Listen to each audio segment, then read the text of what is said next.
Facebook. Hello, everybody in Facebook and YouTube land. Hello. Of course, if you want CEUs, join us here and go to webinars.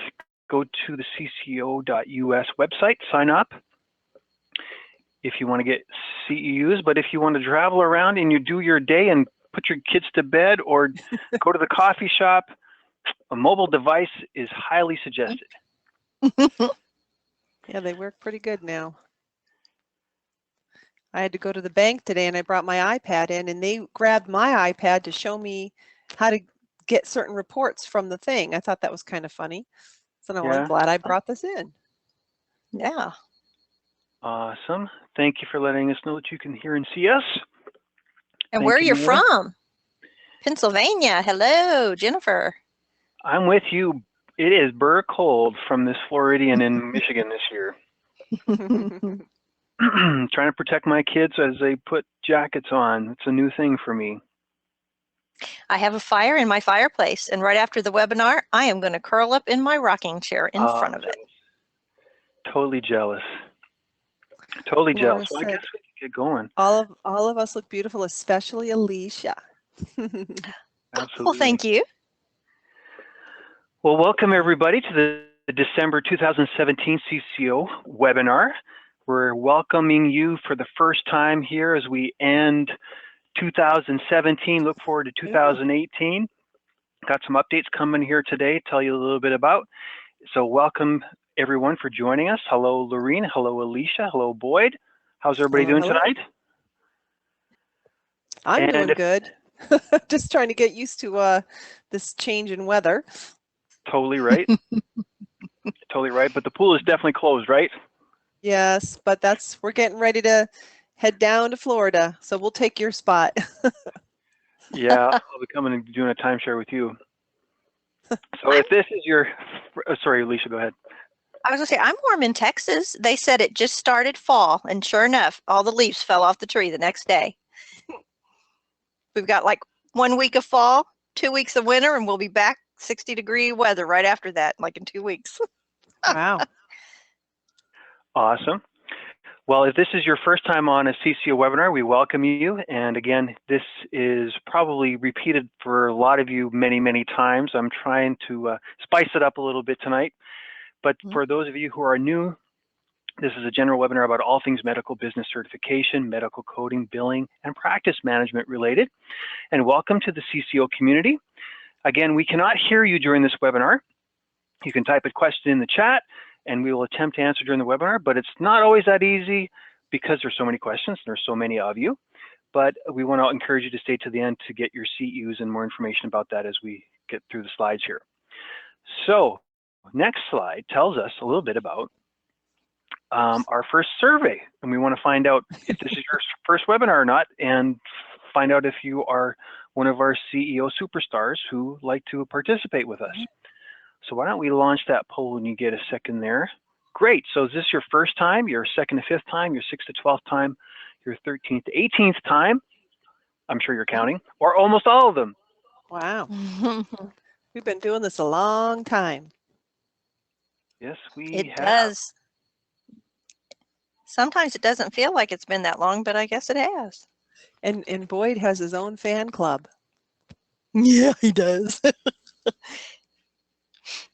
I even got like a coupon for a pizza like 2 days ago. It was pretty cool. Nice. Very timely too. My wife reminded me that we should use it tonight. Yeah, from a CCO fan. Thanks, Barb. All right, I'm going to close this poll and share the results. Right.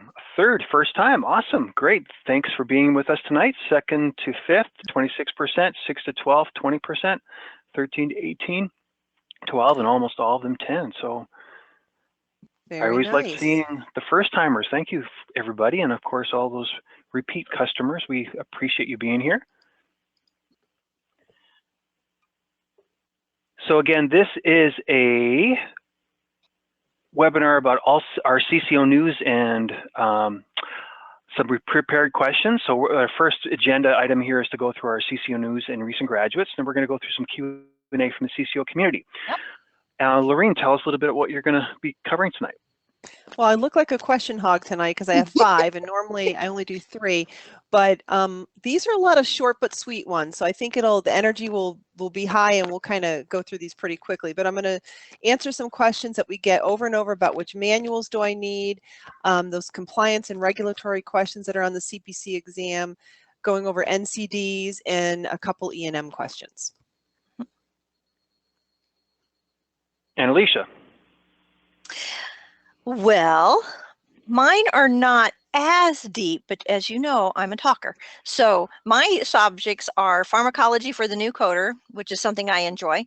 The RHIT, which is an HEMA credential. If they have that, what do we get next? And place of service. There was a unique scenario question that came in with 11 versus 21. So we'll be talking about those. Great. So we're going to go about 90 minutes tonight, and we're going to be going through some Q&A questions that we just prepared, that we just told you about. We're going to be doing a drawing for prizes as we get a little bit farther into the webinar. We're going to talk to you about the CEU certificate, doing a little bit different this month. And we're also going to be taking your questions in the chat that you are going to start possibly typing in right now. And our team in the background will start to grab those and put them together to us, put them together for us. And Yes, again, you can ask a question anytime. Sorry, Lori and Sylvia helping out in the background. Sylvia's off today. Yep, Oh, so it's just Lori. Yeah, Sylvia's off today. Lori. She's going to an event with her daughter. Very good. Well, I'm sure Lori can handle it. Absolutely. So yeah, the first 90 minutes is dedicated toward that. So the last 30 minutes is optional. You don't have to stay, but that's when we answer the Q&A questions that you're typing in the chat. So hopefully you'll stay with us. So very good. And just know we can't answer every question.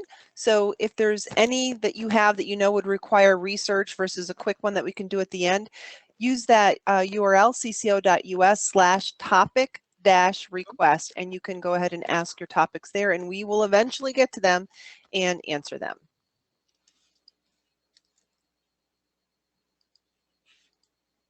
So we have this is a slide about why to stay to the end. We have some giveaways that we're going to be drawing some names for towards the end, so either a Blitz video package, a 2 CEU webinar, a 1-hour phone session, or a 1-year CCO club. And again, information on getting your CEU for tonight. Yes. And this is what it looks like at the end. The screen you'll go to, you can have 2 options. You can become a club member, or you can pay a $5 fee for the CEUs tonight. Anyone can stay and attend. That doesn't cost anything to listen, but if you need the CEU, it's $5. Or become a club member, and it's included in your club membership. And club membership, the lowest level is $19.99. So this is what that screen will look like. Awesome. Oh, this is the fun slides. We have, I think, a record. Mm-hmm. We have 8 slides on our CCO graduates. So we're going to go through these pretty quick. But if you have passed recently, go to cco.us/passed the exam. And you can get that off our contact menu along with many other ways to communicate with us. So let's do it. I'm going to do the first 4 slides because these are all those who got their CPC. And I'll let Alicia do the last 2 slides. And this last column will show you what CCO tools they use to help them pass.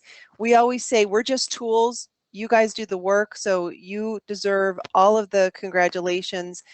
So let's go through it. We have Edna Whitehead, Megan Simpson, Kimberly Kent, Roberta Pepler, Diana Hayes. Next slide. Diana Zimmerman, Brian Greenwood, Heidi Goad, Shonda Dixon, and Naomi Romero. So far, I think I'm doing okay on the names. Donna Coughlin, Paul Fisher, Sheila Buchanan, Kelly Simmons. And our last page of CPCs, Holly Tipton, Susan Westergaard, Kim Open, and Sandra Davis. Congratulations to the CPCs. Oh, I lied. Did I do this one? No, Michelle Weaver, Sierra Martin, Stacy McCullough, and Amber Bass.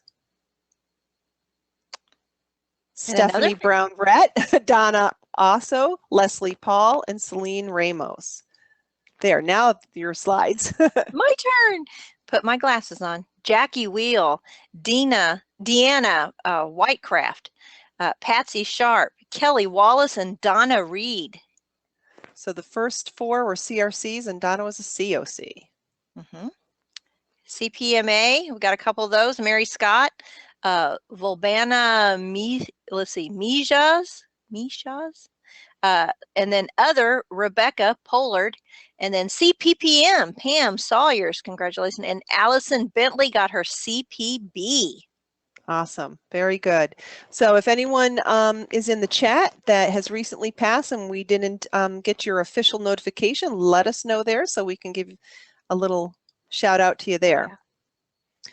So now we're going to go into the prepared Q&A questions, and let's see what we have first. So I'm going to start us off, and the first question is, when I take my CPC test in 2018, will I need the 2017 or 2018 code book? So this time of year, October, November, December, people get very confused about manuals. They've had, the current year, which right now we're in 2017, and they're like, but I'm not going to take the exam until after the first of the year.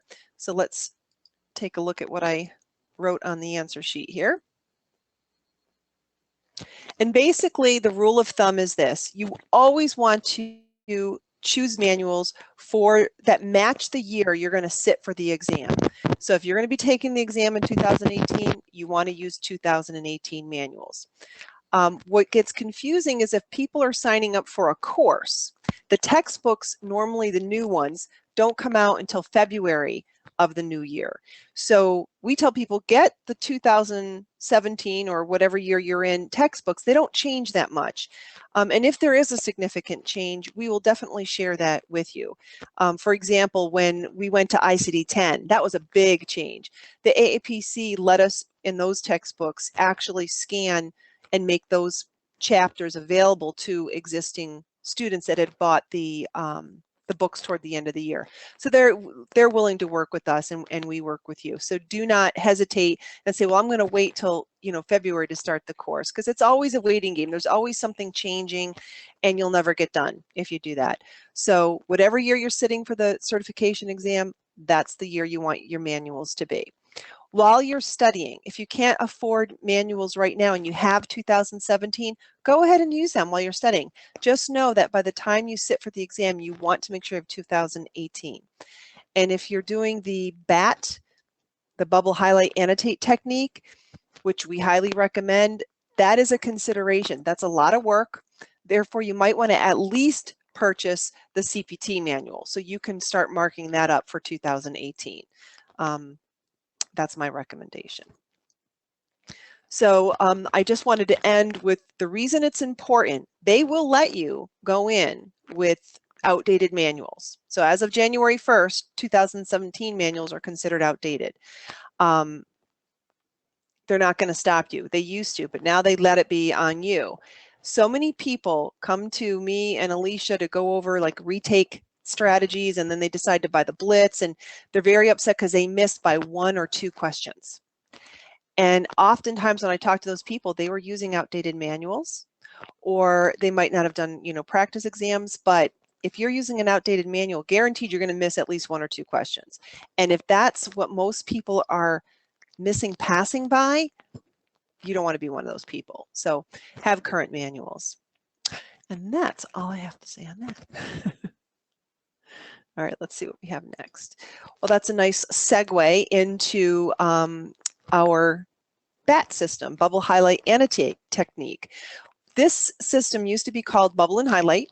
I've been teaching this since 1999. It's just a very, very simple way of marking up your CPT manual, is how it started. We do have some annotation techniques for ICD-10, but the real key, if you're taking any certification exam that has CPT on it, it's CPT that you really need that visual help with.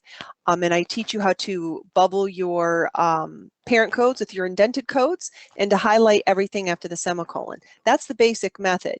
And then the annotation part are the little notes that I've shared with my students over the years, and I copy in my CPT manual and carry it forward every year. So it's become a really great tool to keep all that knowledge together. So what happened year and a half, 2 years ago, the AMA, who owns the copyright to CPT, does not want us to videotape their print CPT manual.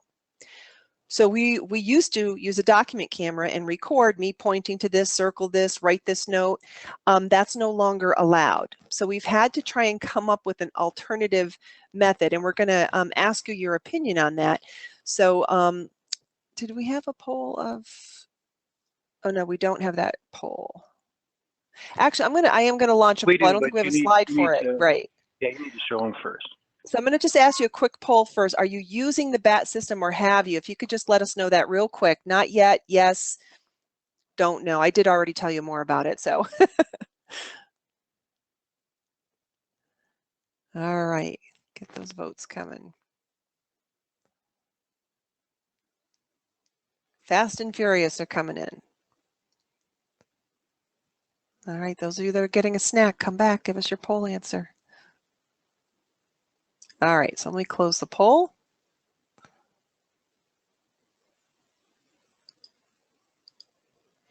All right, so, oh wow, so 49% not yet, and 38% yes, and 13% are not sure, or they don't know. Tell me more. Okay, that's good to know. Thank you very much. So half of you have not. It's interesting. So, wow. Yeah.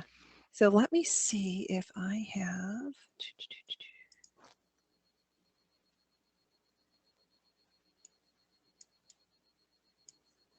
I had it up earlier.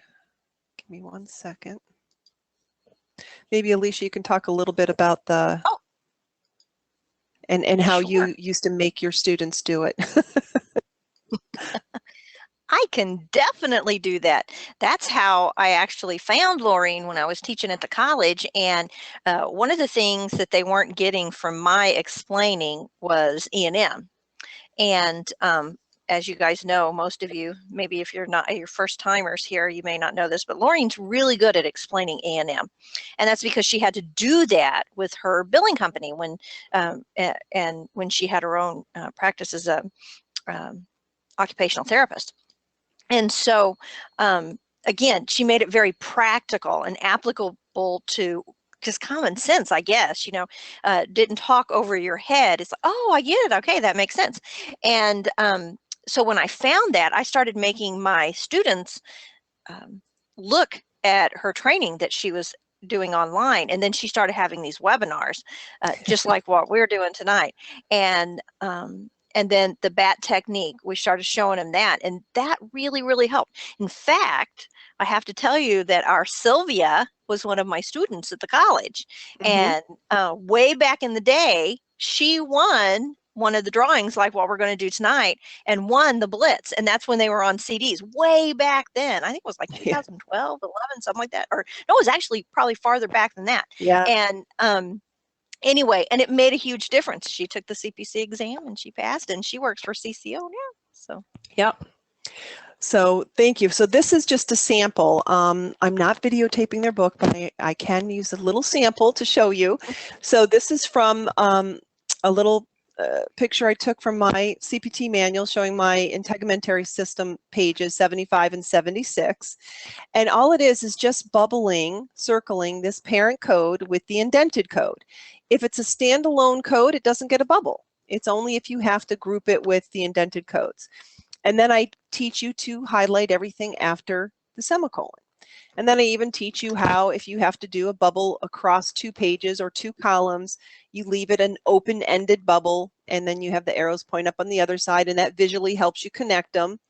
And then what I have you do is underline the difference between the bubbles. So you can quickly visually see, oh, this bubble, the 060 bubble, is all about an abscess. This one is about a pilonidal cyst. This one is about a foreign body. So it's a very quick visual thing. It's a little tedious to do, but it pays off in spades. Okay, so I used to show these pages, just like what you're looking at now, for the whole book, and point and show you my notes that I wrote in and what I underlined, what I emphasized. I can no longer do that. So that was the one method. So now I'm going to show you, where did I put that? Here it is. This is our bat cave where we keep all of our content on this technique. And this is how we did it for last year to try and not get in the AMA's bad graces, I guess. So this was like almost like a tracing. It's an artist rendition. I think she spent over 300 hours doing this to do all the pages of CPT, to show you where to write your notes, where to highlight, how to do your bubble. This is not very sustainable. So, but this was the method last year. So I'm very curious for those that have done the BAT method on their books to see which method that they would prefer. So we had the one that I showed you that we can't do anymore.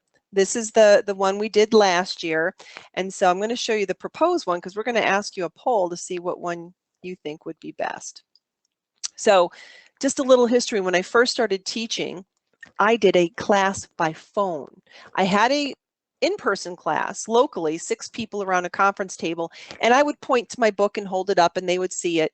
But when I announced that I was in the very first class that the AAPC had for instructors, and I was one of the first CPCIs, a lot of people in the discussion groups I belonged with said, oh, I wish you taught here. I live in a rural area and there's no one to teach. And I said, I wonder if it would work if we tried it by phone. Would you be willing to try it? So I had a beta group and we did it for a real low price just to see if it worked. And it worked great. But I had to teach it a little slower because they couldn't see visually what I was doing. So I would say, open your CPT manuals. We're going to do E&M tonight. Look on page 11 in the upper left-hand corner. I want you to underline that. That's key. Write this note in.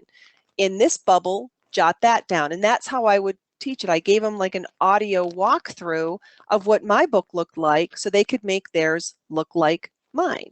And that's pretty much how the method really came about. So I am proposing going back to doing that, that method. And let me show you.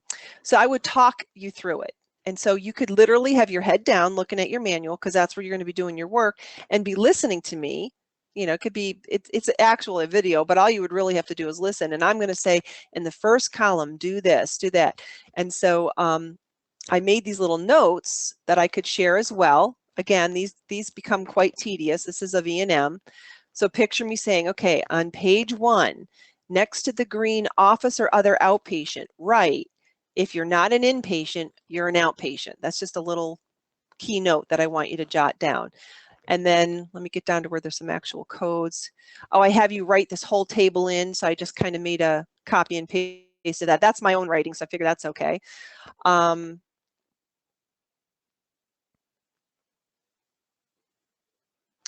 Page 11. Okay, here's where we have some codes. I tell you, under 99201, write in the margin 3 of 3, and next to the bullets, write PPS. So I can do an audio walkthrough so that you can make your manual look like mine. I'm not allowed to copy it and give you a copy. I can't even do a video image of it. So I'm thinking, going back to basics, how we did it initially, just doing an audio walkthrough would actually be the easiest way to do this. So at any rate, let me know what you think. We're going to do a quick poll.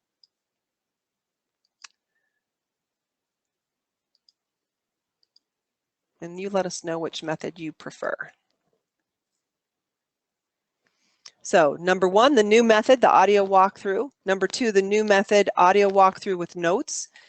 3, stay the same as 2017. That was that tracing method. And 4, some other type, and you'll, oh, we don't want you to send it to the help desk. Oh, we have a suggestion box that you can use at CCO.us.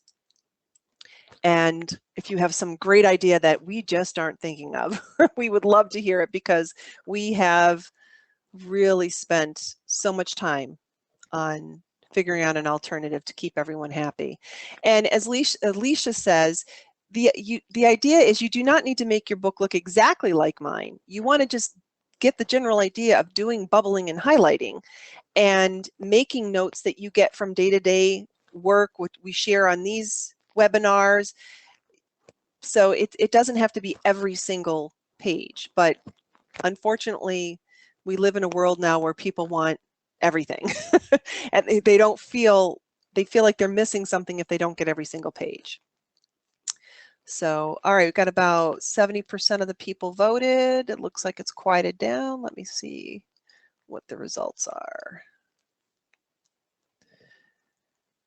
Okay, so no surprise. B, new audio walkthrough with the notes. Okay.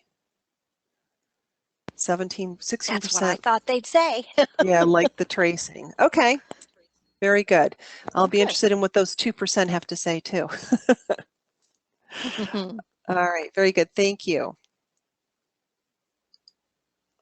But it really is a good method. It really does work, and we're not going to let it die.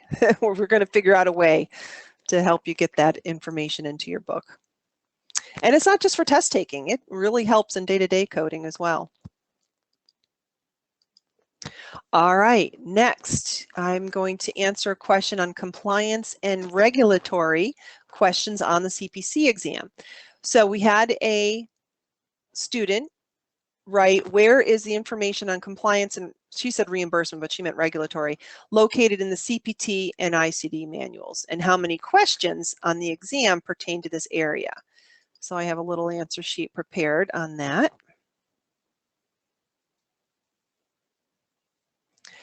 As you know, you can go to the AAPC website, and any credential that you're interested in sitting for, it gives you the breakdown of what's covered. And that's always the best place to go start is, you know, who are you testing with and what are they telling you the competencies are that they're going to test you on?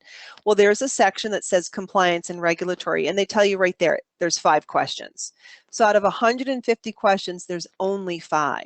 That's not very many. If you didn't study this at all and answered all these questions wrong, you can miss 45 questions and still pass. So, and the reason I say that is these are very broad categories. You could really spend a lot of time learning these. But 5 questions, there's more than 5 categories here. They might not even ask a question on CCI edits, and you studied, you know, for hours and hours and hours. So basically, this information is not found in your manuals. Pretty much every other question on the CPC exam or exams like it can be found in your manuals. If you're taking the physician practice management exam, no, those are all pretty much from your head, and they tell you can bring a calculator. You either know it or you don't. There's no reference to look up. So all of these CCI edits, the NCDs and LCDs, HIPAA, ABNs, RVUs is more just a general knowledge that people would have working in the field. If you're brand new and you don't have that knowledge and you get it wrong, it's not that many. But the best way to do it, if you're doing it the free method, go to the CMS website and search on those terms. Find the page on the CMS where they talk about those things. And you can get a lot of information from there. You can also get this information from our CPC Review Blitz. We go over all of those content areas and hit the highlights. And you can also do a Google search. This is one of my favorite things to share on this webinar. If you go to Google and you take a keyword and type that in and then have a space and type site:/cco.us, or it could be aapc.com, or it could be cms.gov, it tells Google to only search that website for that keyword. So let's try it. Let's do this one, NCCI. I'm going to start a new tab and pop that in up here, which is basically the same thing as putting it here. And I'm going to hit enter. And you'll see that over the years doing these webinars that we have collected quite a few clips. So here's this one from September 2017. That wasn't too long ago. Here's another one on our FAQ page. Here's another one. So we have a lot, and a lot of these have video. So there's 6 pages on just our site alone. So you can come up here and say, okay, well, let me see what AAPC has, and just change CCO.us to aapc.com.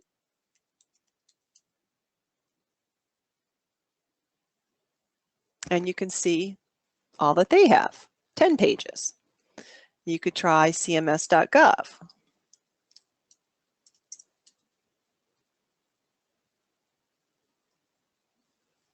And here you go.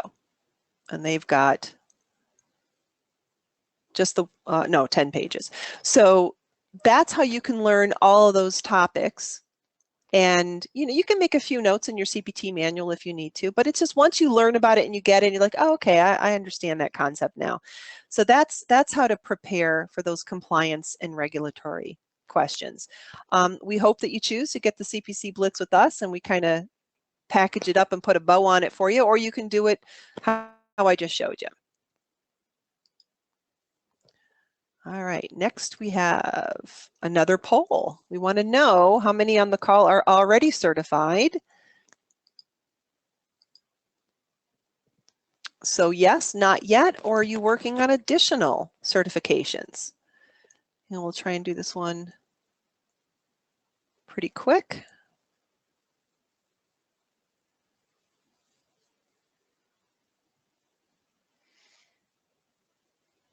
All right. Thanks to everybody. The chat's pretty busy tonight. Thanks for all your input and staying with us here tonight. Yeah, I haven't been monitoring that. Okay, so 59% are certified and 26 not yet, and 15% working on additional. Okay, good. So we know you're interested in CEUs too. All right. So we wanted to let you know, for those who are certified, that we do have 3 update products. This one is for the CPT updates, 1999. You can go to CCO.US 2018 CPT, or you can do our ICD-10 CM update, also 1999, and this is the URL for that. We'll put the URLs in the chat. And then third, we have a PCS update. So those are all each $19.99, and hopefully you'll take advantage of that. We know a lot of people do the updates. We never used to do it because we thought there were so many people doing it, but we got asked by our membership to do it because they like our teaching style. So there you go. All right, I feel bad, Alicia. I'm hogging all the questions. All right, I think this is the last one I'm going to answer, and then I think Alicia's going to get a turn. Well, then I'll get to round up the end, see? There you go. All right, so this question, speaking of those compliance and regulatory, is on the NCD, the National Coverage Determinations. So she asked, I'm seeing a ton of denials for NCD 20.4. Do you have a link to this NCD? I pretty much know this is a diagnostic coding issue, just not sure what diagnosis code they're wanting. Okay, so I just simply did a Google search on NCD 20.4, and this is what I found. I'm going to do it right now live. NCD 20.4. So don't be afraid to use Google to do work searches. A lot of people don't realize that it will yield exactly what they're looking for. And oftentimes, if you type it in exactly how you're thinking the question, it'll get you even closer to a page that will give you what you're looking for. So here it is. It took me right to the cms.gov website, 20.4. The very first hit is exactly what I was looking for. So that's the link that they asked for. And this one happens to be about the implantable automatic defibrillators. And it gives you the policy number, the effective date, and it goes into what it is. Consists of a pulse generator and electrodes for sensing and defibrillating the heart. And then here's what they're really asking, the indications and limitations of coverage. What is a reason that they can have this device, that it would be paid for? And if there's a limitation, then they'll know what it won't be covered for. This is a very long and complicated NCD. A lot of times your national coverage determinations will result in a local carrier one, because they have a contract with Medicare to carry out their decisions. So they would read this and they'd come up with a local carrier one, LCD. So NCD and LCD is often talked about at the same time, but it normally starts with an NCD. So let me go back to my notes here. I got this little explanation from CMS itself. Yes, from CMS itself. And basically it's telling us that an NCD sets forth the extent to which Medicare will cover specific services, procedures, or technologies. Medicare doesn't cover everything. So these will help communicate what they do cover and under what circumstances. Medicare contractors are required to follow these NCDs. If an NCD does not specifically exclude or limit an indication or circumstance, diagnosis code, or if the item or service is not mentioned at all in an NCD or in a Medicare manual, it is up to the Medicare contractor to make the coverage decision. Prior to an NCD taking effect, CMS must first issue a manual transmittal, a CMS ruling, or a Federal Register notice. So they need to somehow communicate to the public about this coverage determination. That issuance, which includes an effective date and an implementation date, is the NCD. And we just looked at what one looks like on their website. If appropriate, the agency must also change billing and claims processing systems and issue related instructions to allow for payment. So once they determine that it's going to be covered, well, then they got to update their billing manual that tells them how to do that. So anyway, that is, you know, what an NCD is. Now, if you have an encoder, like Find a Code, they will also include the NCD. So I went and looked for it today, and if you go to Find a Code, it's under their info menu, Medicare, and then NCDs. And I just kind of made a little quick link so we could jump right to it. And so this is where they list out all the NCDs. And so the one we were looking at was, I think, yeah, 20.4. It's in the cardiovascular system. So these are all hyperlinked, and then we'll expand. And here it is, 20.4. We can just click on that. It's pretty much taken, oh, I'm not signed in. That might be helpful.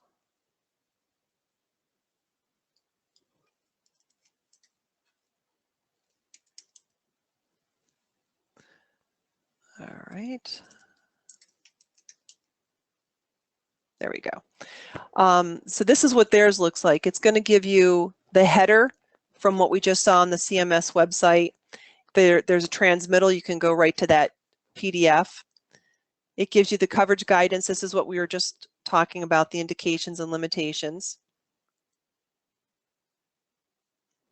Coding info. These all say none listed currently. I actually talked to Taylor from Find a Code today via email, and he said this has been a project that they've been working on. They hope to be releasing it in the first quarter of 2018, where you'll actually see some codes that they're letting you know would be covered, kind of like how they do for LCDs. The problem with NCDs is they just kind of give generic information. They don't link it to diagnostic codes. So like here, they'll say coronary artery disease with a documented prior MI. Okay, well, what is that in an ICD-10 code? That's what we're kind of looking for. And that's what the questioner was saying. I'm sure it has to do with the diagnosis code. I am too. You probably don't have a covered indication that you're submitting. So the answer is, unfortunately, you have to really kind of slog through this and figure out if your patient you're trying to bill this for has one of these indications. And if they do, then you might have to appeal that denial. So that's pretty much how that works. You can also look at related LCDs because sometimes they give you more insight, or they might actually give you some codes to look at. And it really is quite a big research project, but it'll pay off if your practice is doing these on a routine basis. You do your research once, and it helps you position yourself to capture the most revenue that you deserve, and helps you, oops, is that me? Can you guys hear me still? I can hear you. What did it do?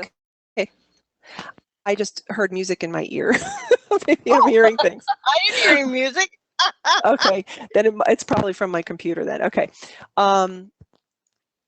That'll help you be better prepared to know when you need to get that ABN, that advanced beneficiary notice. So you can see how these all fit into that compliance and regulatory concept too. So hopefully that will help with that one.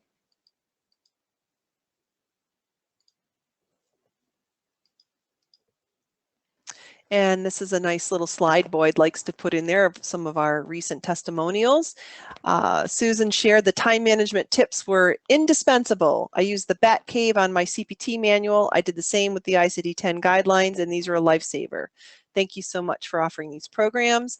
And Kim said, thank you so much. Love your videos and practice exam. Also, all the great advice. Pass the CPC, off we go. All right, Alicia, you have one. Yay! It's me. I am having a little bit of connective issues. So if it freezes, I've got two things. I got my cell and I got my iPad for Boyd to tell me. So you guys can let me know. Otherwise, I will just keep talking. The question that came in that I was so excited to see was pharmacology for new coders. The question that came in said, just wanted to know how important a pharmacology knowledge base might be for a new coder, a CPC. How is this applied to the disease process when working as a coder in the EMR? Well, I just did this great lecture about this very subject at the St. Louis Regional Conference, and it was so much fun. So this is a topic that I really enjoy. Plus, I spent 5 years working as a pharmacy tech way back in the day. It's extremely important. So what I did was I pulled 3, I think, med lists from EMRs, different EMRs and the way they look. And I redacted them. So you notice this first one is all Dr. Feelgood. The thing that you need to know about the med list and why it's so important for you is that when you're trying to, first of all, for risk adjustment coding, you have to draw a line. You have to prove that something is actively being treated. But the med list is really where a coder's eyes go quickly, because it kind of spells out what's happening to the patient. It gives you the highlights when you're painting a picture. Okay, so if we look at this very first one, I can look at the very first medication that's listed, and it tells me a whole lot about this patient before I even read about the exam or anything else. What's going on. And I'm going to kind of walk through some of these medications and then talk about the disease process, and then it should pop for you and you'll say, okay, I get it. I see why it's important. So the very first thing is B12 injections. That it is that nobody ever calls it by the prescription name because nobody can pronounce it. It's a B12. And there's a couple reasons that a person would need a B12 shot. B12 is what they give you when you need to build up red blood cells. And red blood cells help you with your iron and other things, right? So this is often given to elderly patients to help them with their counts. This is given to people that have nutrition issues as well, because you have to make sure you have plenty of good, healthy red blood cells, and this helps with the iron in the system. Usually get an injection every month if somebody is taking this. Dulera is an inhaler, all right? So this is a person that obviously has some type of a nutrition issue, and they also have a breathing probably asthma. It could be COPD. We don't know yet. So your little coding spidey senses should jump up, and that antenna should wave at you and say, okay, we are looking for breathing issues in the disease process. And whenever somebody takes Dulera. Dulera is not an emergency med. This is a medication, an inhaler that's taken on a routine basis. So unlike something like Provental, which is just an albuterol, would be emergency. Dulera is bigger than that. I guess is not a good way to say it, bigger, but it is a maintenance medication. This person needs it to breathe adequately. So What type of diseases or diagnoses could we expect to see knowing that? Flintstone's vitamins, if a person's taking Flintstone chewable vitamins, that tells me a couple things that, again, it's probably a digestive, they're taking B12 injections and Flintstone vitamins. Why is it Flintstones? Do they have a gastric issue so that it tells us that maybe their digestive tract isn't intact, or they have some problem with absorbing nutrition? That's a heads up for that. Hydrochlorothiazide, or that's often abbreviated as HTZ, HCTZ, that's a water pill. So my impression of this person right now is thinking that they're probably a geriatric patient with breathing issues and might be COPD. And a lot of geriatric patients are taking HCTZ. It is a water pill for edema, keeping the kidneys flushed out, things like that. Nadolol is a blood pressure medication. So now I have what? I've got a person that doesn't breathe well. They're taking B12 and the chewable Flintstones, which is odd, water pill, and a blood pressure pill. So again, I'm telling myself the disease process. We have the lungs, we have the digestive tract, and we have the heart now involved in the disease process. Paxil. Paxil is actually an antidepressant. It's used for other things, but predominantly it is an antidepressant. Sometimes it's used in women for PMS. So, okay, that's not so unusual. That's kind of a typical, that could be anything they could be using that for. Potassium chloride. Well, whenever a person's taking HCTZ or any type of a water pill, you probably are going to find potassium in the med list. So that's a given.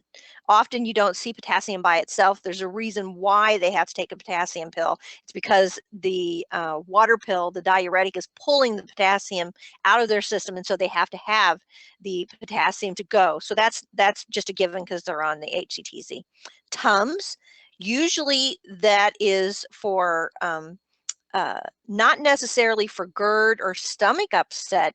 Sometimes they make you take Tums because they want you to build up calcium in your system. It's a safe way, especially for women, to build up calcium. So I'm thinking that without even knowing, this is probably a female, and it's an iron issue, the reason they're doing B12 as well. And now they're taking chewable Tums because they could just do a calcium tablet if they needed to or something. So again, probably for bones, geriatric patients they'll have them take Tums. Ventolin is an albuterol PRN, as needed medication, which makes sense. So this is a rescue medication, not the same as Dolera, which is a maintenance. You have to stay on it or it doesn't give you relief.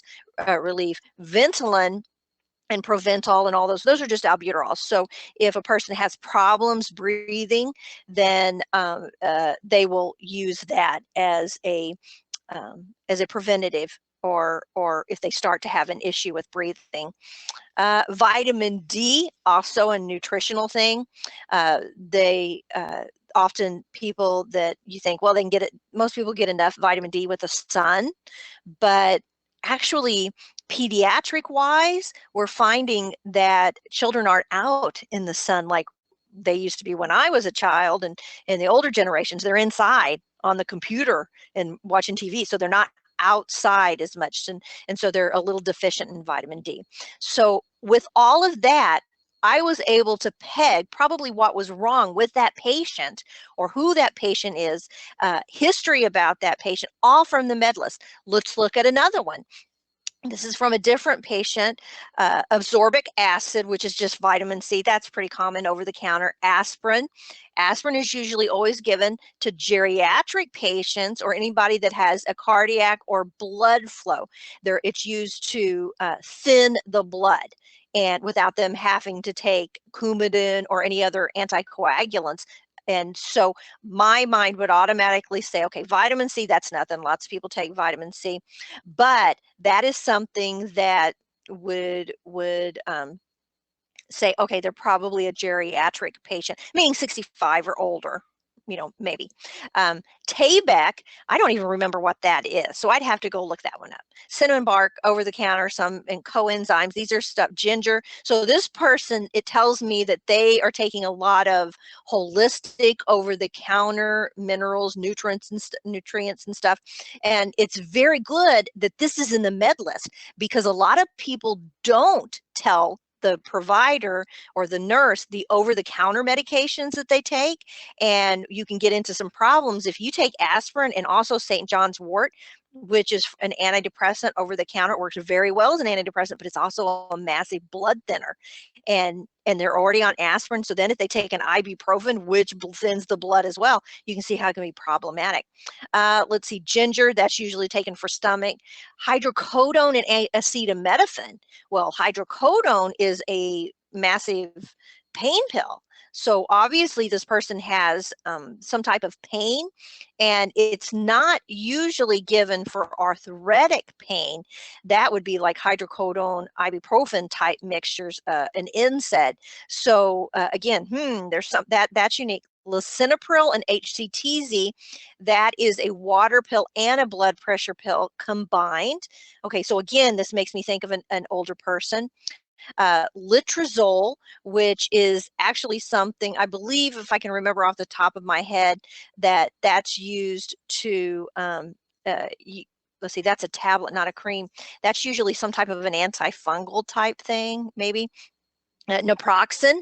Naproxen is also a pain pill often used for arthritis. It can also thin the blood, so the person's on aspirin and that, but it's not used, it's usually for pain. So I'm thinking this person probably has arthritis. Red yeast rice, that is used as a holistic benefit, and it's got a whole bunch of other things that's used for, but it's not really counterproductive for what the patient's already on.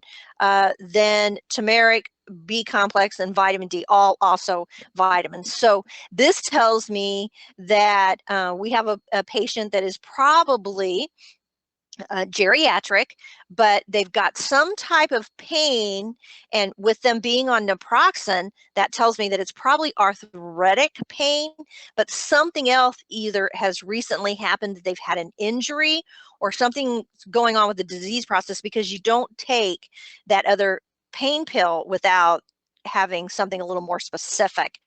It's not a long-term pain medication, it's for an acute injury usually. So I would be looking for something like that to have recently happened. This might be a follow-up, but this is obviously a person that takes a lot of over-the-counter medications and stuff that are holistic, okay? So it tells me that they're very active about thinking about eating right and stuff like that. Okay, let's go to the next one, which these are, again, 3 completely different med lists. But the med list and the knowledge that I'm able to regurgitate about this medication just makes you a better and faster coder. You get to higher specificity with that. Okay, so our next med list, which is the last one that I pulled, tried to do a variety. We have a person on melatonin. Melatonin is over the counter, and it is an herb, I guess, or a mineral. I don't know what is an herb or mineral. It's over the counter to help people sleep. And it's very effective and very safe. It's given to a lot of children. In fact, it's so safe. My son takes melatonin. Midazolam, that is, if you look at the description, obviously this person has seizures, because midazolam is a rescue medication that's given. So this is not something that you would give nasally for any other reason except for the person having a seizure. So that's what that's for. So we know now that our patient has seizures, but we don't know if they have epilepsy or what the reason is for the seizure. So if we scroll down and notice that midazolam is it's a solution. So it's either being injected, or in this instance, it's being used in the nose. Naproxen, that could be, naproxen 375 milligrams is actually a prescription dose. You can't get 375 milligrams, I don't think, over the counter. So we have a person that suffers from pain of some type, and oxcarbazepine or triliptol is also an anti-seizure medication. So we have a person that's probably has epilepsy and some type of pain and doesn't sleep well at night. So with those three med lists, and you notice that they're in different formats. A coder, it's just a kind of a tried and true way to figure out what's going on with the patient, whether you're a risk adjustment coder, because they always go to a med list. It highlights the chronic conditions very quickly, but just over over a broad scope of specialties for coders. It doesn't matter what specialty you're in. If you're coding, a med list and pharmacology knowledge is essential. It is one of the basics of what you do as a coder. It, again, is a highlight that helps you paint the picture and makes things pop off the page what's wrong with a patient or what to expect as you're doing your coding. So is it important? It's extremely important. Is it easy to learn? Sometimes. A lot of the things that you'll see are common, but you can go quickly to sites like Mayo Clinic, WebMD. My favorite for understanding medications is drugs.com, and they'll even show you pictures and give you extra education as to what a medication is used for. You do that repetitively, and it does not take long before you understand a broad spectrum of medications. But you notice there was a couple I didn't know what they were used for. I couldn't remember what they were used for, so I could just jump out to drugs.com and it would tell me, it's like, oh, okay, yeah, that makes sense with these other things. So you don't have to have them all memorized. It will take time. I've been doing this for a long time. And again, I worked in a pharmacy for 5 years. Absolutely loved it. And that's where I got tons and tons of knowledge. Most clinicians, this is a given for them, again, because they're used to it. So if that helps you, yes, there is a relationship between coders and pharmacology knowledge. And we even have a course in pharmacology coming up soon. I was just going to ask you about that. We had like 3 or 4 Yes. people ask. I wish Yeah. they had a pharmacology course for coders, or will we be having one? Every week we're doing recordings, Boyd and I, on our pharmacology course, and it's just about done. I think we're about done. So it'll be out soon. And I would say no matter what credential you're getting, broad spectrum, it doesn't matter even whether it's with the 2 main like a HEMA or the AAPC, any of them, a pharmacology class will be extremely beneficial to you. So I would take advantage of that. Very good. It'll be fun too from CCO. All right, so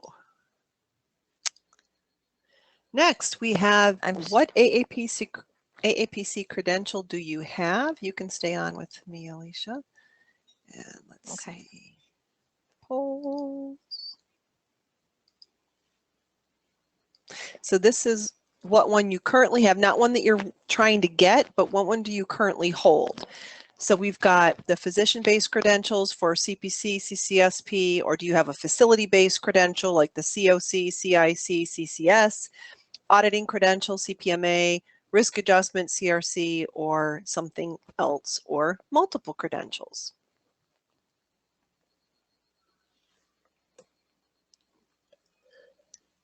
You guys are doing good. We're almost at 9 o'clock Eastern. We've made really good time. Yeah. Barb says the pharm courses are awesome. Pharmacology. Oh, that's right. We have a lot. We've been recording those live. So people are able to check in YouTube and Facebook Live, and our CCO Club members have had access to those when we do them live. I forgot. All right, I'm going to close the poll. And it looks like 71% are physician-based, 10% facility-based, 2% auditors, and 5% risk adjustment, and 24% multiple or other. Wow. Okay. That's fun. Got to go for those multiple credentials, don't you? Someone mentioned earlier, Laureen, that it looked like you had all of them except for the CRC. So Yeah, that one has been elusive to me. I had it scheduled the day I was supposed to go. My youngest had an emergency appendectomy, and then something happened the next time. I said, "This is just not meant to be. I'm going to get there." All right. 2018 will be a year. The question that came up, this was another really good one. And I have to say, I talk to a lot of people when people call in and schedule time with us with career advice, what credential to get. I enjoy doing that. And so the question had come in, I am an RHIT, which is an AHEMA credential, by the way, and have been coding for 25 years. I see most have a CPC or CRC. I know while looking for contract work, some of the first questions are, do you have it's an HCC, no, do you code HCC charts in some places, whether you are an RHIT or CCS, some places are requiring CPC coding. Is it, in your opinion, worth going and getting these certifications? I don't really know what they entail, but I would love to find out. Well, I have an answer for you, ST. Good stuff. Those are all good credentials, by the way. So it's taking a little, oh, there it is. Okay, it's coming up. Didn't want there to be a delay with my internet. The first thing we want to know is everybody needs to understand what an RHIT is, because some people may not be aware of what that credential is. It is similar to a CPC in the training, similar but not the same. Basically, with AHEMA, the RHIT is a credential that you get, but it's required that you have an associate's degree in healthcare not healthcare administration, health information technology. So with this degree, you have to have 60 credit hours. And it will give you, that means you're going to have to take your English, your history, your math, and all the others. But they also teach you some coding and some management skills with health information technology. Okay, so that's the main difference regarding having an RHIT and some of the other credentials that we looked at. None of the other coding credentials are you required to have a degree. So the RHIT is an associate degree, and then they also have an RHIA, which is a bachelor's degree that you would get in the same information, but again, you would have a bachelor's. But you're doing similar, but not exactly the same as someone that is a certified coder. Thus, she said she had 25 years of coding experience. Absolutely, you can be a coder with an RHIT. And usually the reason people do decide to get a degree in that is that they want to go into supervision or management. Not that you can't, it's just that if you're working for a hospital, a lot of the times a supervisory or a management job is required to have a degree.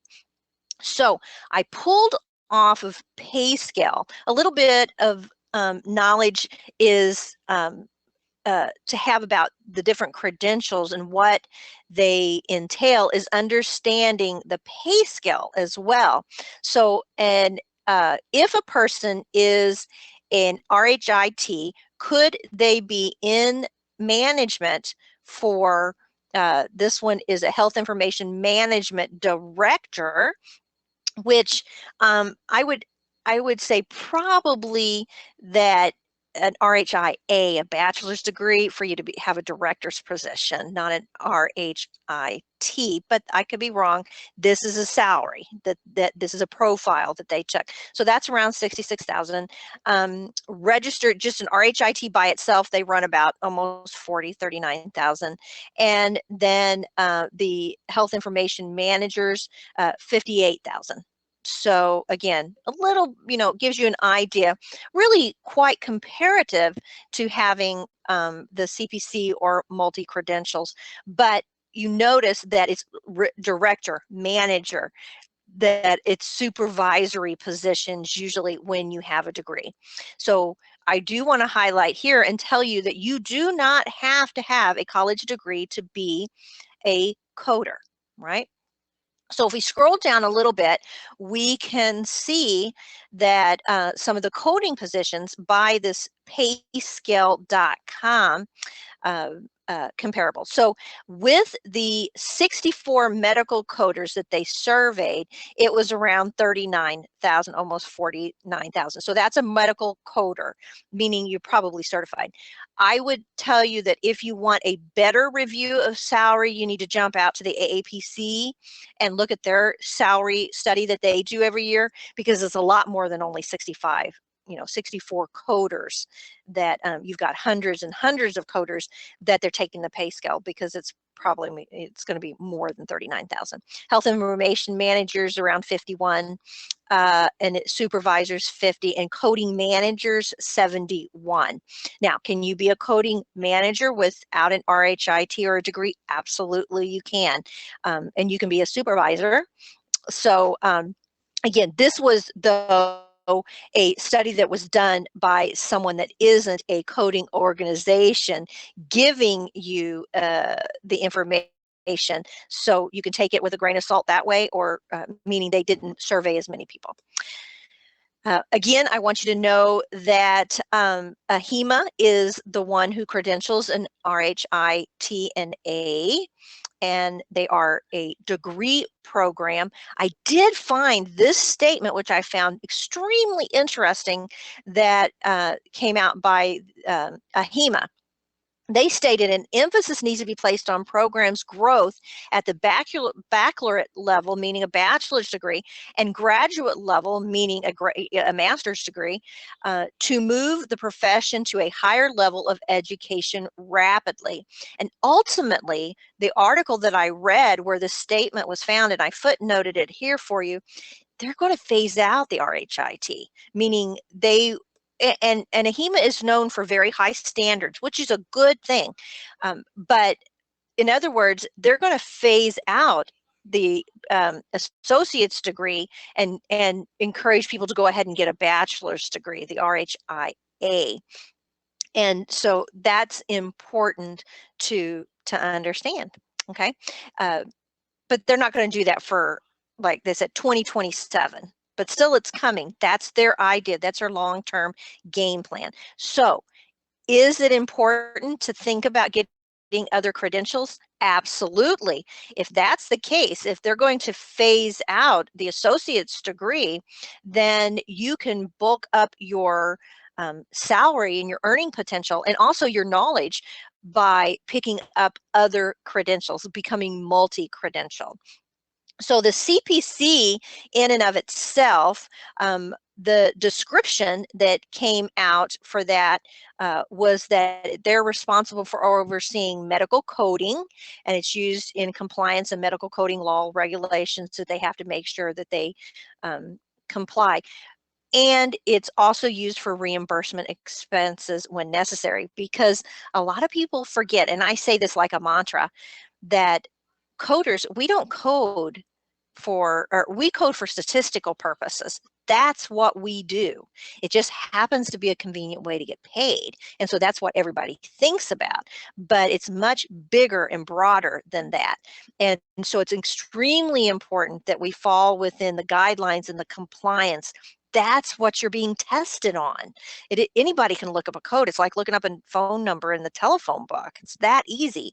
However, following the guidelines is a whole lot harder, and you have to have a medical knowledge, pharmacology knowledge, disease process, etc.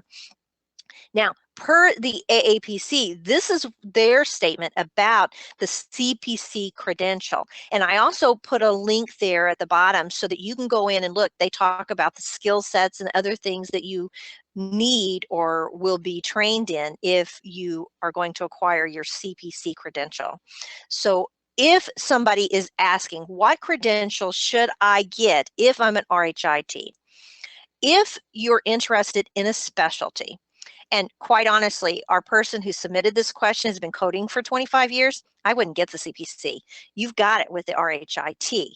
You need to think about a specialty or something that is broader than what you're already doing. So I would look at the CRC or even the CIC as an inpatient coder. RHITs are often found, and inpatient coding.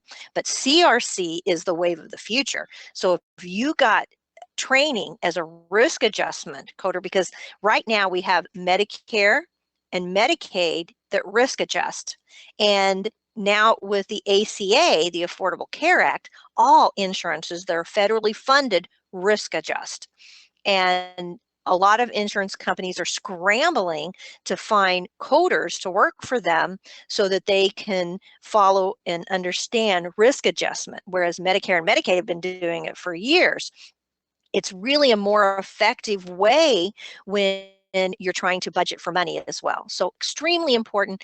And of course, it doesn't help for me to explain this and then tell you that I'm biased, because I absolutely love risk adjustment. It's all based on diagnoses. And again, it's the wave of the future. In my opinion, CPT is going out, and will be using ICD PCS to replace it most likely in the future. And risk adjustment will be what we'll be using to base our payments, how sick the patient is versus what we're doing to the patient.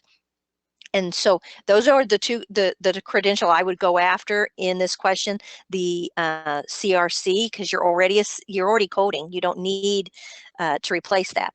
And then start looking at specialties. You might want to get into cardiac or oncology or something like that.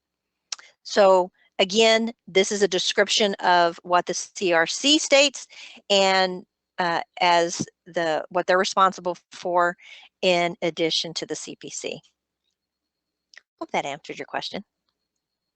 All right, thank you. All right, next question, E&M code with injection codes. So this is a bit of a lengthy question, but it's a fairly quick answer. So the questioner says, I am currently coding for pain management, and I saw this post. So it looks like they searched the CCO website. I don't know when it was posted and want to confirm the info is still current. I want to confirm that you can bill for the E&M code and bill for 20600, 20605, or 20610 on the same day the patient presents for a condition that led to the decision to perform the injection. The confusion I'm having is that the CPT surgical package guidelines indicate that the EM for the injection is included in the procedure code. So let's go look at that. So the article that she found on our website, I went and looked at, was written by Joanne, and it was done prior to 2015. And we've had a few coding changes related to these. These three codes are now 6, and the only difference is basically the joint size, which they always had, small, intermediate, and major for the joint or bursa, but now they added codes without ultrasound guidance and with ultrasound guidance. So that's why we now have 6. So that cleared up some of that confusion. So these are the 6 codes. And what I did, the question was really about, can I bill an E&M with an injection? So that depends on how it came about. So if the provider said, you're going to really need this injection, come back on Wednesday and we'll do that. I'm going to give you some aspirin and, maybe try and do this. And if the pain doesn't subside, come back on Wednesday and we'll do this injection. So they come back on Wednesday, you would not bill an E&M on that Wednesday with the procedure because you already did the E&M a few days previously. And every procedure has a mini E&M built into it. You don't bill for it separate. However, this one, as the questioner said, was done on the same day that they found the problem. So they did an evaluation. They said, you know what, I'm going to do the injection today. So therefore, there was a significant and separate E&M from the procedure, and therefore, they should be able to report both. So you have to really look at the circumstances. When you pop in an E&M code with one of these injection codes, it will say that it bumps up against an edit. It won't go through. And in Find a Code, it said, edit exists with 20600. 99214 is a column 2 code. If you report both, only the 20600 will be paid. In other words, they'll kick out the E&M. But notice what I highlighted here in yellow. this edit can be overridden via CCI associated modifiers when appropriate. So that scenario I just described would deem it as appropriate. Okay, so I would report it with a 25. Now, I did find a presentation when I was doing my research on this by Noridian, which is a Medicare contractor, and they gave a few scenarios of where it would not be appropriate to code both of them, like the one I said about come in on Monday, come back on Wednesday. But this scenario I thought was interesting. Scenario 3 in this presentation, it's linked here. Injection performed on the same day as a new patient visit. They say modifier 25 is not necessary as the new patient visit codes are excluded from the global package. So that was something new that I learned. Maybe I knew it long ago and forgot, but it felt very new when I first read that. But they must have performed a significant separately identifiable E&M service. So pretty much like what modifier 25 says. So I thought that was interesting. And there's a few other resources here. AAPC writers have done a couple, couple blog articles about that. So the answer is yes, you can bill an E&M if it's done at the same time that you did the procedure, the same time you decided to do the procedure. So just make sure your documentation really supports that. And I would put a 25 on because I feel that that tells the story better. All right, next. Next, I'm going to answer a question on E&M. Medical decision making, and they're specifically wanting to know about the number of diagnoses and treatment options. So the question is, I would like some clarification regarding the MDM. Oops, what did I do?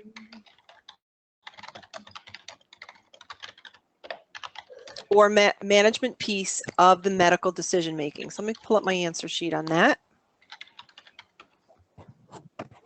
Sorry, Boyd, I know that's hitting my cheek. So basically, this was their example. An established patient who was admitted into the hospital for observation and IV antibiotic treatment. She has been diagnosed with PID. The physician's note states, exam unchanged from yesterday on admission, which indicates no improvement. Would the situation be interpreted as A, an established problem that's stable or improved, or B, an established problem that's worsening? So she said she'd choose B since it's a serious condition. Unchanged means that although she hasn't gotten worse, she's failing to improve as expected. But since unchanged may also be interpreted as stable, should A be used? So what she's trying to do is really choose B because it actually gets the provider more credit. And I'll show you how that works. So E&M, just talking about this one piece in medical decision making, is you have to kind of think of the Chinese puzzle and all the little pieces. Medical decision making itself has 3 pieces. The number of diagnoses and management options, the amount of data that was reviewed, and the risk involved. So what happened is Marshfield Clinic came up with a scoring tool, and that's where she's getting these A and B choices. So that's why I pulled this up. So basically in the early 1990s, the Marshfield Clinic, a 600 physician multi-specialty practice,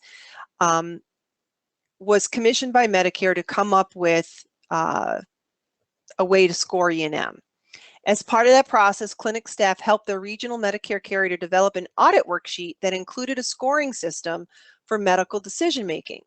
The score sheets never made it into the official documentation guidelines, but are commonly used by physicians, coders, auditors, payers, etc. So this tool, similar to how it's stated in the E&M guidelines, is divided into 3 components. Number 1 are the problem points. Number 2 are the data points. And 3, the risk level, basically from the table of risk.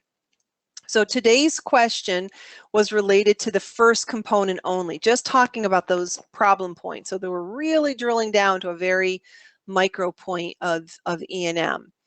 So picture yourself, you got your auditor hat on, and you are trying to score the medical decision making for particular documentation. And in hers, she had that where the physician said exam unchanged.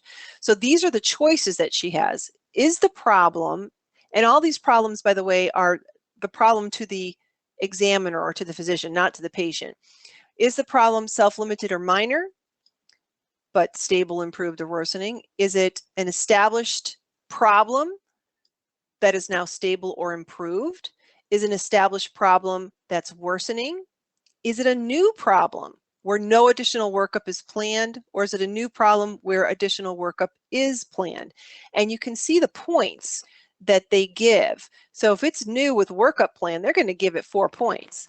And in the number column, it's how many diagnoses are new. Maybe they have 2 new problems. Well, 2 times 4, they get 8 points. That's a lot. So basically, she knew it was between one of these two. It's an established problem, but does she consider it stable, which is only worth 1 point, or does she consider it worsening, which is worth 2 points? So let me go back up to her scenario here. The physician note states exam unchanged from yesterday on admission, which indicates no improvement. So in my opinion, I would consider that stable.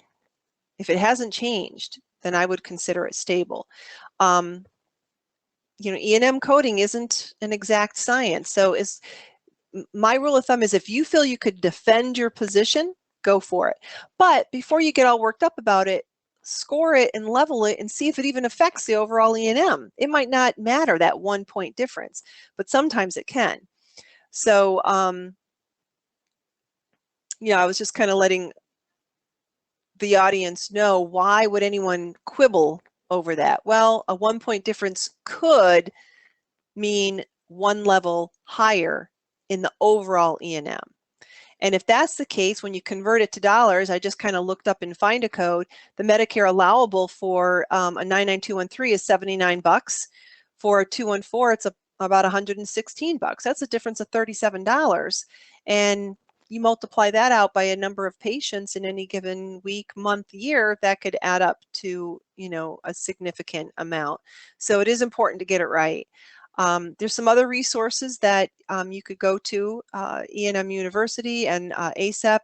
There was a lot on this one that you could actually go and pull from. By the way, all of these answer sheets we provide to the club members. So if you want to get access to these, join the club. It's only $19.99 a month. Okay, let's see what we have next. I think I lost my sound. We can hear you. Okay, good.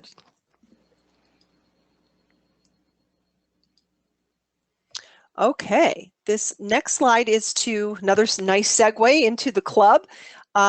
Basically, this club membership we started last November. It's been around a year. We had a replay club that was the replay of this very live public webinar that we do every month. We've been doing this for quite a few years, and then we expanded it. We have these great student Q&A calls. We have club member Q&A calls.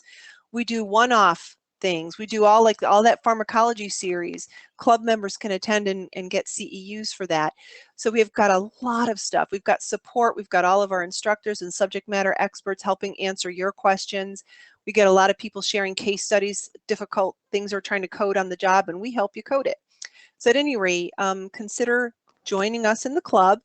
Events like tonight, the CEUs, instead of paying $5, that's included. So it's cco.us/club. And you can also get plans that include various levels of Find a Code as well. All right, Alicia. Me, yay. Okay, let me get my camera back on here. This question came in and I thought it was very interesting because it's not just explaining what the point of service 11 versus 21 and 22 actually are. It is actually a situation, a scenario that came up. It said, we're switching from a place of service 21 to a place of service 11. We are a maternal fetal medicine office and sometimes scan inpatients on the floor, or the inpatient will come down to our office. I've been told to put the inpatient under 11. However, the way I read the CMS guidelines, they should be a 21 if they're inpatient. And actually, I think that first sentence is supposed to say, we are switching from being a 22 to 11. Okay. Bringing up the slide, and I put from cms.gov a list of the different ones. Yes, so there are 22, and which is different than a 21. So let's look at the differences. An 11 is the provider's office, the doctor's office. Now, key here is the first sentence: location other than a hospital, skilled nursing facility, military, et cetera, et cetera. So this is your average doctor's office, wherever your provider, family practitioner, specialty work, and stuff like that. You're an 11. Okay, unless you're a 22. So I'll get to 22 in a second. A 21 is inpatient, so that's your hospitals, and that doesn't include psychiatric. So keep that off to the corner there. We're not talking about them. But they do both surgical and non-surgical treatment. So when they say therapies or therapeutic, what they're talking about is treatment, okay? Any treatment that they're doing. But the key with a 21 is it's an inpatient. They have inpatient status. A 22, some people get a little confused with an 11 and a 22 and a 21. But the 22 is like an 11 in that it's a doctor's office. The difference is it's owned by the hospital. So these are outpatient clinics that are attached or part of the hospital. And we see that in a lot of the big hospitals, right? You'll see the clinics attached to the hospital, and they just have to be on the same property. They don't have to physically be attached to the building. But a lot of doctors' offices are in the hospital itself. And what is happening is that the hospital owns the property, and they own the clinic itself, and the providers, the doctors, are hired. They are employees of the hospital, whereas with an 11, they are not. They can be a partnership, they're sole practitioners, self-employed, but that is the difference. And then with a 21, definitely, it's a hospital, a facility. Okay, so let's scroll down a little bit and let's talk about the scenario that she's given. So ultimately what's happened is that this particular person is a 22. Okay, so they were owned by the hospital and were a hospital clinic, and now they're moving off property and they're separating from the hospital. They're going to be an 11 now. So the hospital doesn't pay their salary, they're not paying the overhead. Now, there is a lot of conversation about how they deal with this, because it's actually a lot more common, and there's not a lot of really good resources to tell you what to do. No exact scenarios in this situation. So I did a lot of reading, a lot of research, different scenarios that were similar to this, but not exactly the same. So I'm going to give you the components to help you make the best decision. What they have is something called a split shared visit. Now, this split shared visit is really talking about nurse practitioners or physicians assistants, PAs, and well, nurse practitioners is a little bit different than a PA, because a PA is probably working specifically with that provider, but not always. So think of a nurse practitioner, and they see a patient as well as the provider seeing the patient. So how do they bill for that? Now, the concept is what we're looking at, not the scenario, but the concept of what makes them bill differently, right? So in this first one that they came up with is an outpatient clinic, a hospital outpatient clinic, which would be a 22.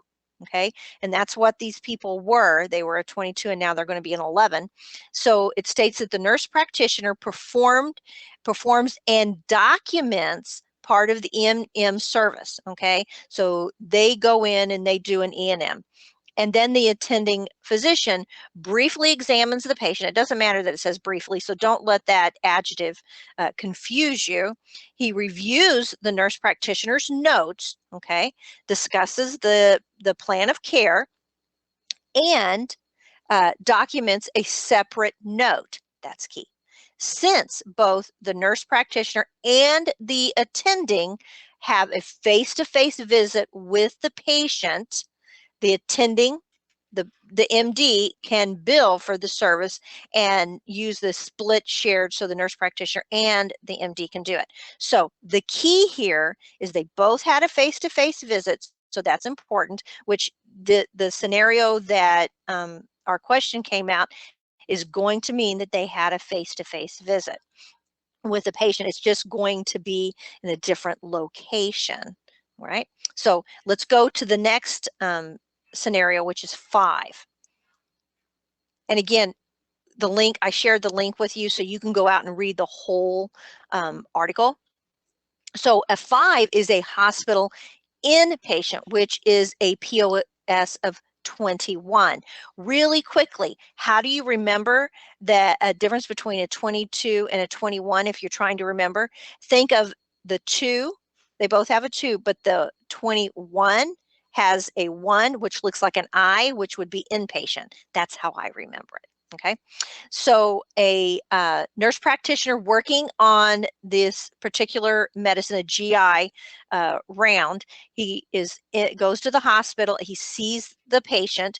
Later the same day, the GI attending comes in and visits the patient face to face, reviews the notes, so it sounds very similar to what we've done before, documents an interval history and confirms the plan of care. So let's scroll down a little bit more and let's look at the rest of the scenario. And again, we're looking at the difference. Okay, so with this one, he reviews the plan of care. Either provider may bill for the E&M service. However, only one provider can bill and not both in this situation because it's in the hospital, right? It's the hospital inpatient, so both of them can't bill for that. Okay, that's very important. Last one, the 6 is hospital inpatient, a POS of 21. And the services E&M services independently performed and documented by the nurse practitioner, with the physician later making rounds, reviewing. Scroll down just a little bit more for me.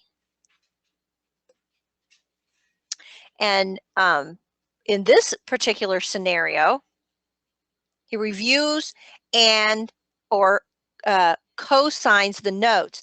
The service must not be billed under the physician's name or NPI and does not qualify as a split shared visit because he signed off on their note.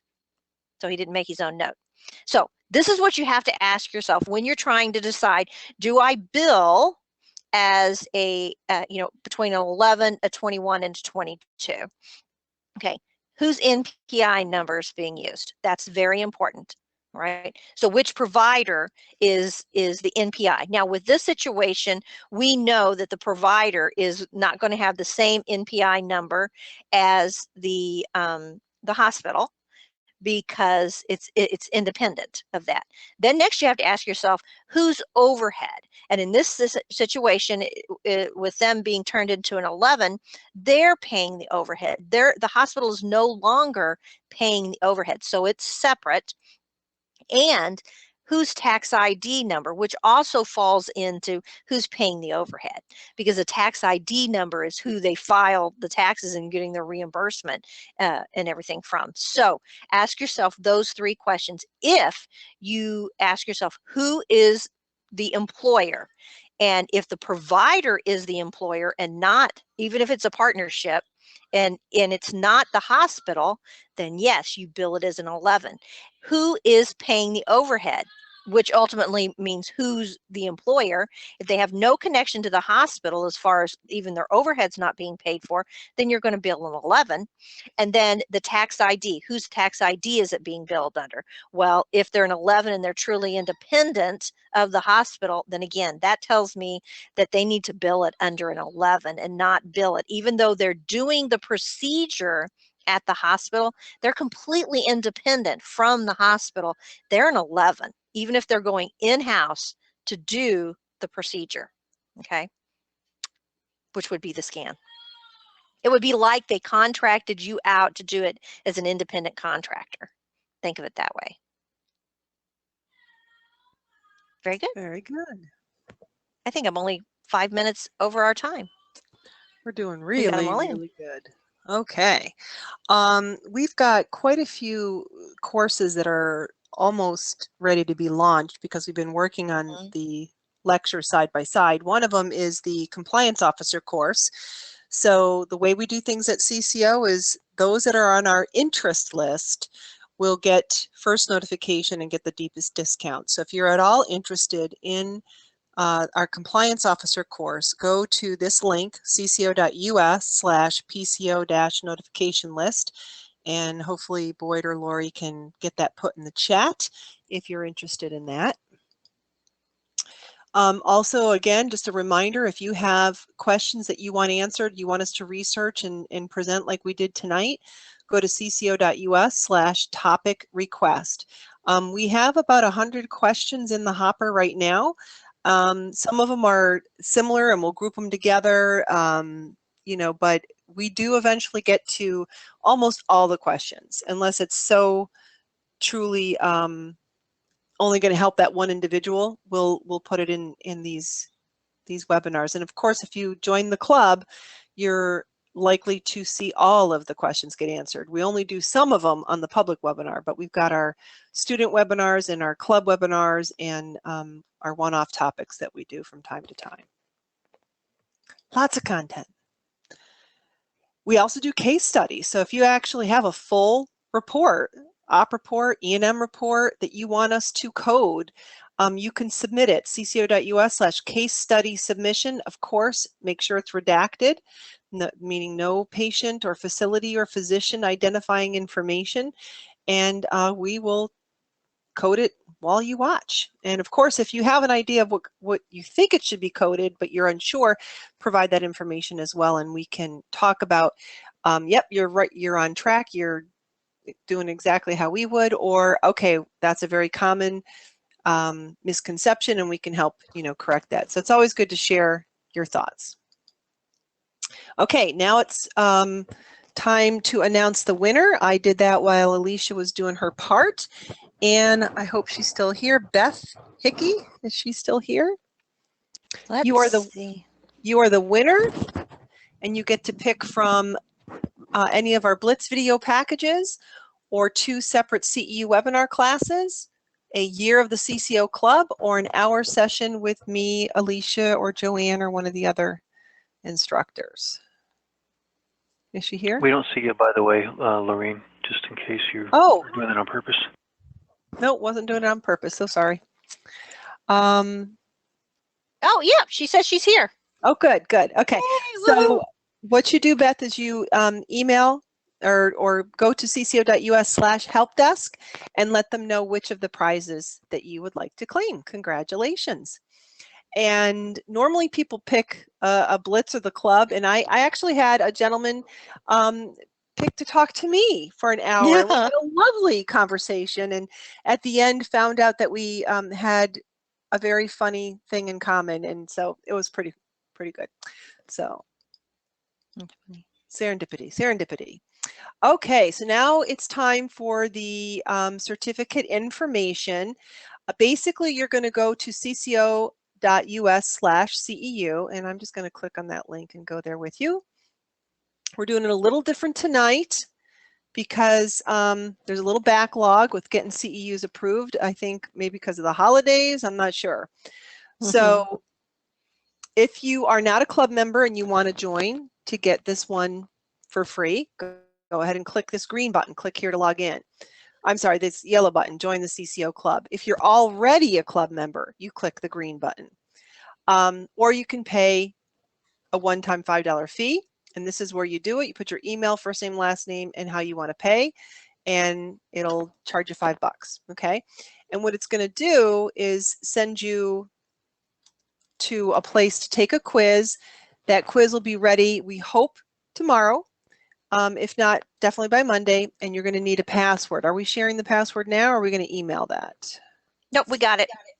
We got it. And what is it? Winter? It's on, yep, winter. All lowercase.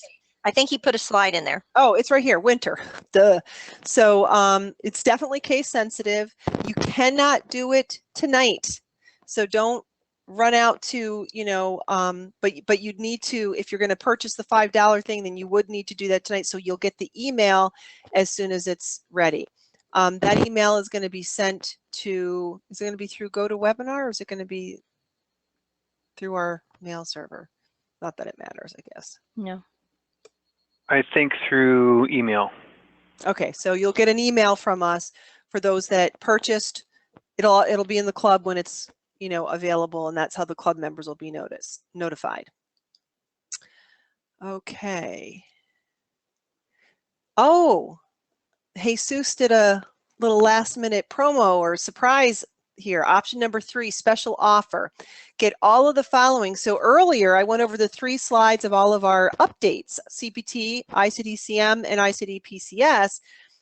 He's bundled them together, and let me see, get all 3 worth 4 CEUs. That's the CPT. ICD-10 is worth 3.5. PCS is worth 3. And tonight's 1.5 live event CEU for $49.95. That's really good. So you're going to save 26% with that special offer. So you get all 3 of the updates plus tonight's webinar if you do this one. I think that is on, where's that page? Oh, just scroll down on the same page, cco.us/CEU. Scroll down below, and this expires tomorrow at midnight, I believe. I hope I'm getting that right.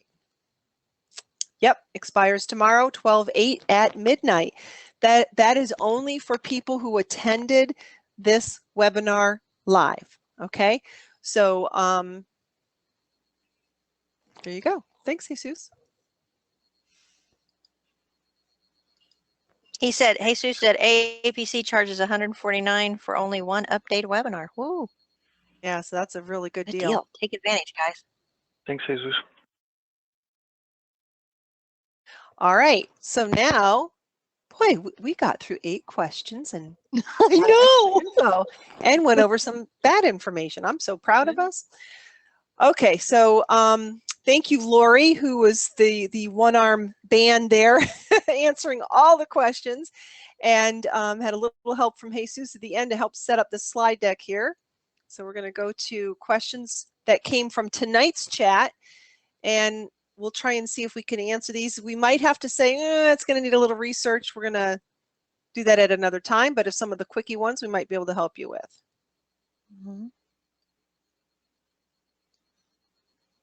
Okay, so the first question is, I am a coder that has had my CPC for the last 5 to 8 years. Is it good for us older CPCs to take a pharmacology class? Yes. Yeah. No brainer. And a couple people asked, you know, do I need it for CPC? I really think it's especially helpful for risk adjustment and inpatient folks. The CPCs, you probably, it's always going to benefit you and enhance your career, but it's really going to help the CRCs and inpatient, in my opinion.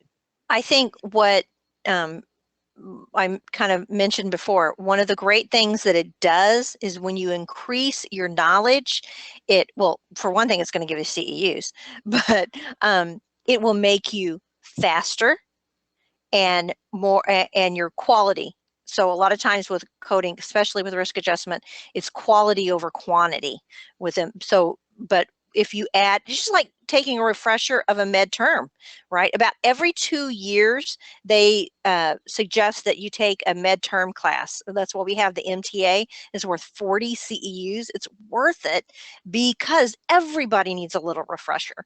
So even if you're 5 to 8 years, you're probably going to learn stuff. Me just doing the lectures, I learned quite a bit. Yeah. Well, doing the research, that's what we love doing, is it keeps us on our toes. All right, very good. Coming back for test results, is it appropriate or can we bill insurance when a patient comes back to have their TB test read? I think that's bundled in. It's bundled in, I'm pretty sure.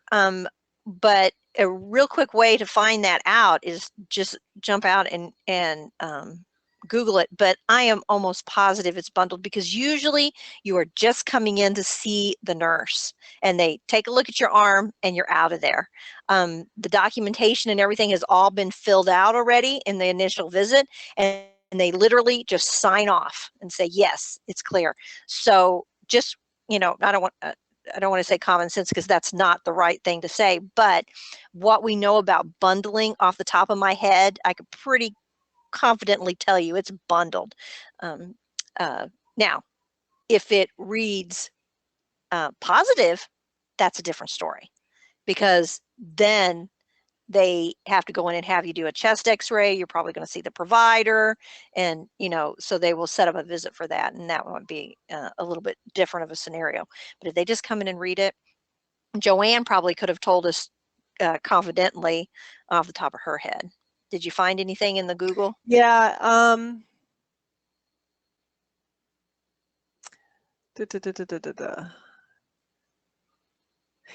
There's some issues about billing a 99211. Okay, Separately, Catherine. 99211 is go ahead. Someone had an answer. Catherine says we build the plant, which I think she means the injection. The read is included. Right. Okay. Yeah. All right, but we can maybe do some separate research and back that up. But yeah, that's the initial off the cuff answer. Oh, here's one for you, Alicia. What is the difference between HCC coding and a validator?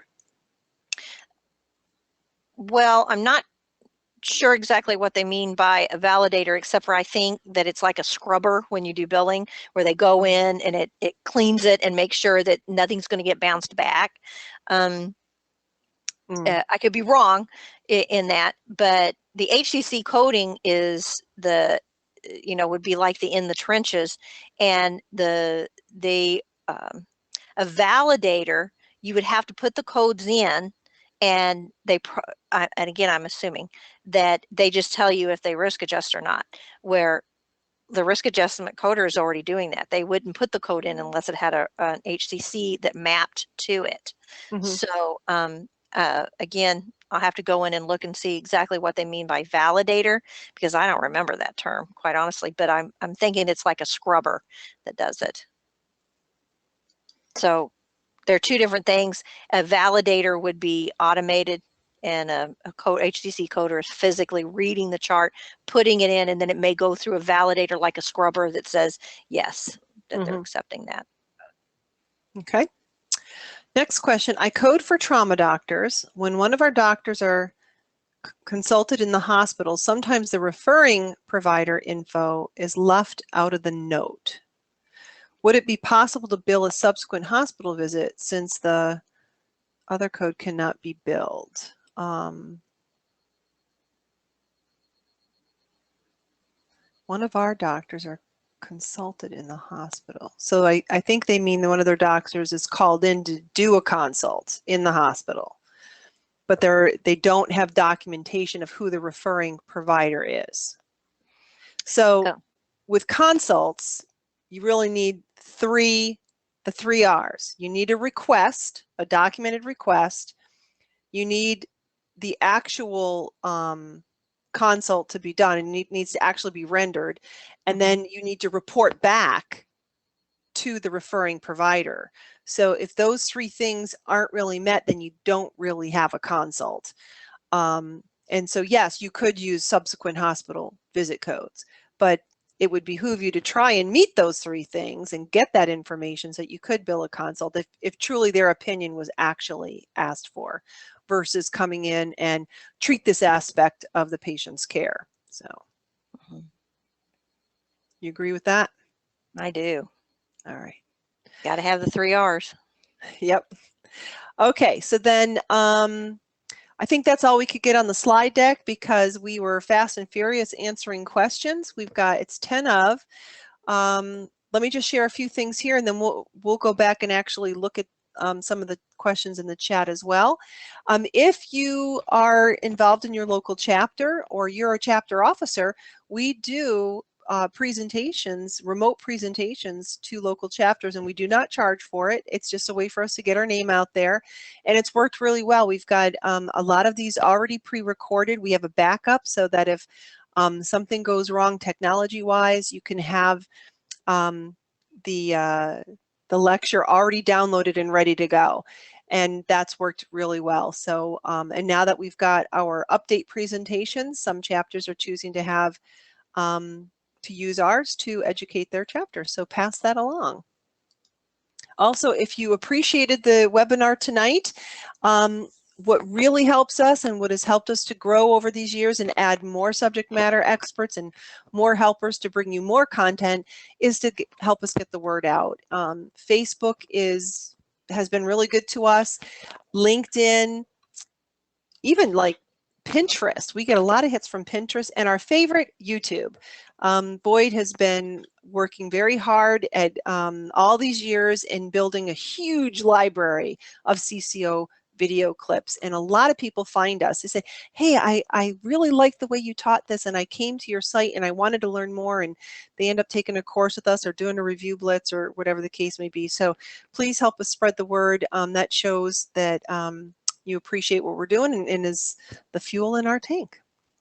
And finally, just to let you know, the club is now up to 117 CEUs available in the club.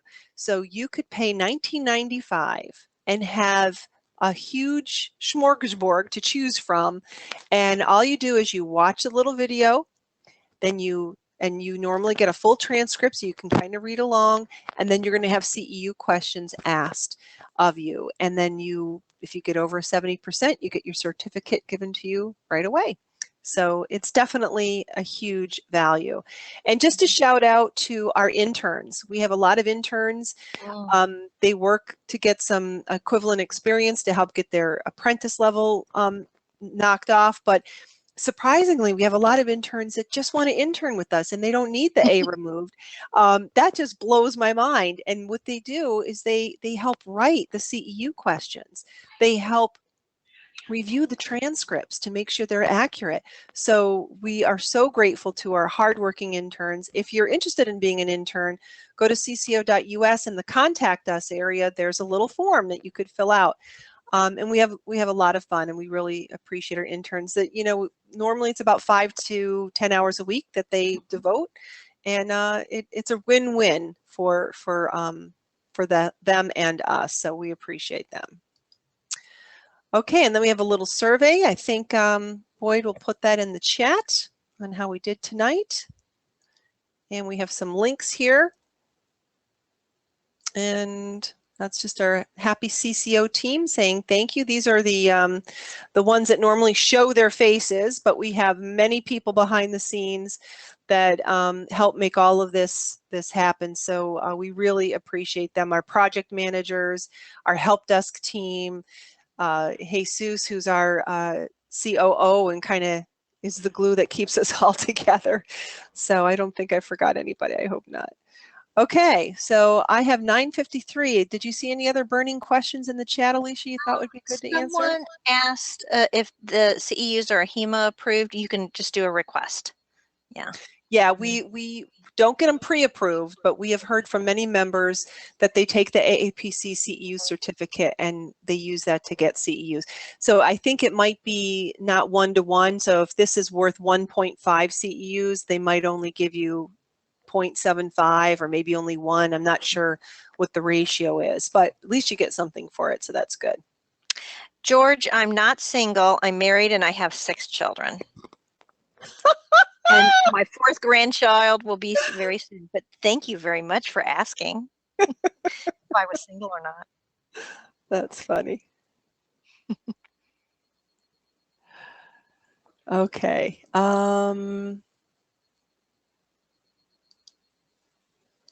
right. Well, thanks for all the warm There's some thoughts in here. good questions. Just a shout out to Anne. I made you a private video and you should have gotten it. If you didn't get it, answering your question, because I know you're testing Saturday. So I'll check in with you tomorrow and I'll make sure that you got that video that I created for you.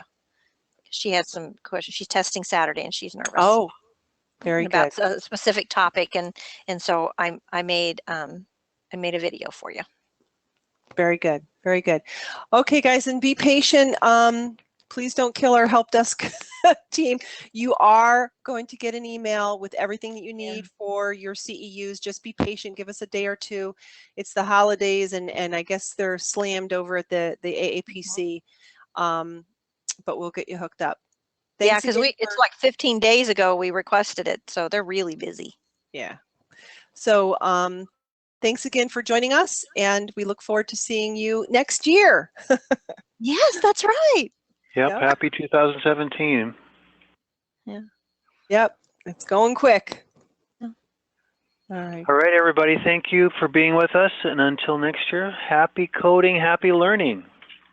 Learning.